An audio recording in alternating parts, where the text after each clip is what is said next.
Don't Dream It's Over by a Crowded House.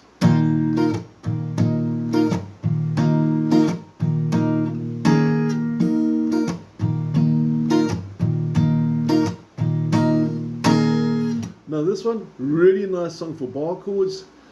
Nice different rhythm. It's nice the way they break up the bass notes from the higher pitched treble notes. In fact, it's just a really cool song overall. But before we get started, please make sure you've got your capo at fret number 3. Please let me know if you need a copy of the PDF. I'll be happy to send it to you. And let's get going with the chords for the introduction. We're starting with barring at fret number 3, keeping in mind that your capo is at number 3. This is your new number 1, your new number 2, and your new fret number 3. So effectively fret number 6, but we count from there. Okay, so first finger is flat against the 3rd fret, and then fingers 3 and 4 are going onto strings 4 and 3 respectively. And your C sus2, that's the chord we're starting with, it should sound like this. And at the end of the introduction as well, you'll notice my pinky goes down to fret number 6 on the 2nd string. That's going to be the C7 sus4. Okay, not really a scary chord, but keep in mind the bar chord has to be in place. And what I sometimes do is I let my middle finger support and strengthen my first finger. Now on the strumming pattern, this is quite cool. I need us to observe that we're breaking up the guitar into 2 parts, your deeper notes and your higher pitched notes, as we spoke about earlier in the video. So you're going to start with strumming strings 5, 4, maybe 3, like that. And then you're going to go to the bottom 3 strings to get the second half. So slow motion, or very, very slow motion.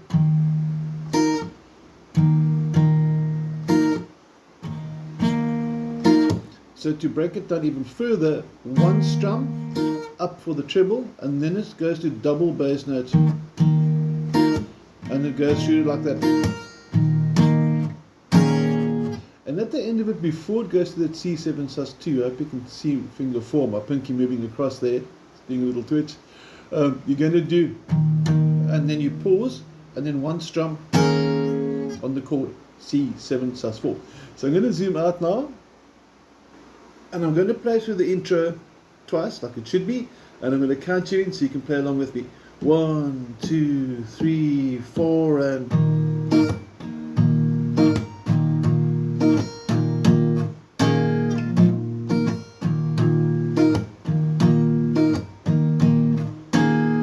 And that's your introduction. Now when he starts singing, that little changeover disappears from the C sus2 to the C7 sus4, and he plays this little C sus2, and then he goes to an A minor. I'm sure we're all familiar with A minor, so we'll zoom in on those chords quickly there. And then it goes to F. Everybody loves F, I'm sure. First finger flat at the bottom, fingers 2 and 3 there.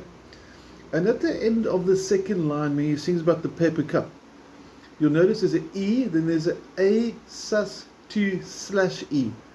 That chord is simply just watch fingers 2 and 3 moving down a string and coming back. So it's going to be,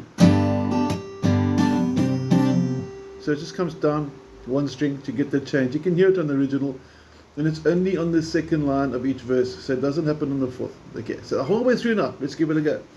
1, 2, 3, 4, and...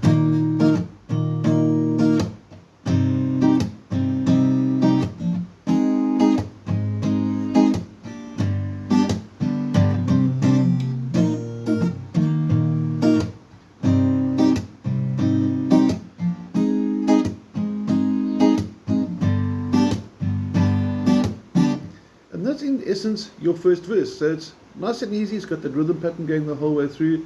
Don't forget to bring the changes. Now, there are subtle differences coming in for the chorus, which are going to sound something like this. With the chorus, the chords just change sort of in half time. In other words, they change quicker. So you're going to go F to G. We're all familiar with these chords, C and A minor, so I'm not really going to go into them as such. They will be on the chord diagram. And it's going to go like this, the chorus.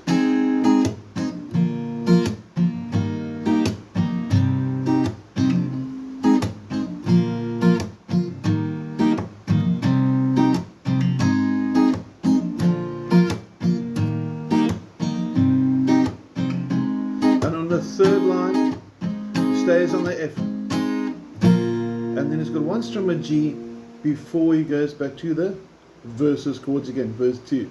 Now you'll notice that sometimes when I play the F like this for this song, I tend to lose the bass note because the two notes that I'm relying on for the bass note are the top two.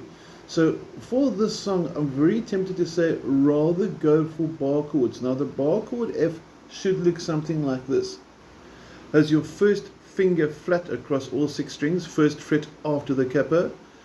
Finger number 2 goes to the 3rd string from the bottom, 1, 2, 3, and 3 and 4 there. So this is your F bar chord for those that aren't familiar with it. And this gives me much nicer sort of, much nice deeper sound. And the cool thing now, if I go from F to G here, I don't have to sit and change my entire chord shape. I can do this. And I can run through bar chords. So F, 2 frets up, 1, 2, this is my new G. So I don't really change finger shape or hand shape, I'm just moving up 2 frets. For the C, some guitarists will like doing this if you want to go bar chords. My pinky bends quite nicely, and if you can see it from that angle, and I'll put my pinky across all 3 strings there. So it works quite nicely. And then for the A minor, I'd use a normal A minor. I'm actually tempted to say maybe use the normal C as well if your pinky doesn't like doing this. But in short, let's have a look at the new chorus with the fuller sounding with the bar chords. Here we go. 2, 3, 4, and...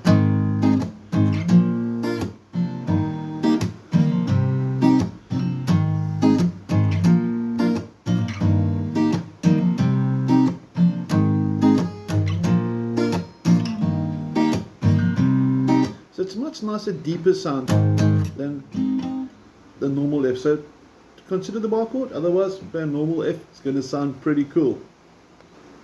Now there is a lead solo after the second chorus as well. I'm not going to go into this because you're looking at more sort of a sing-along acoustic sort of version. But if you want to, the chords are there on the tab sheet. You'll see it says solo and it's got the C sus2. All those chords as per normal. So in essence, we've covered all your chord shapes. You've learnt a nice cool new chord, that's C7 sus4. And you learnt a cool song with a new rhythm. If there's any questions, let me know. Otherwise, have an awesome day. Cheers.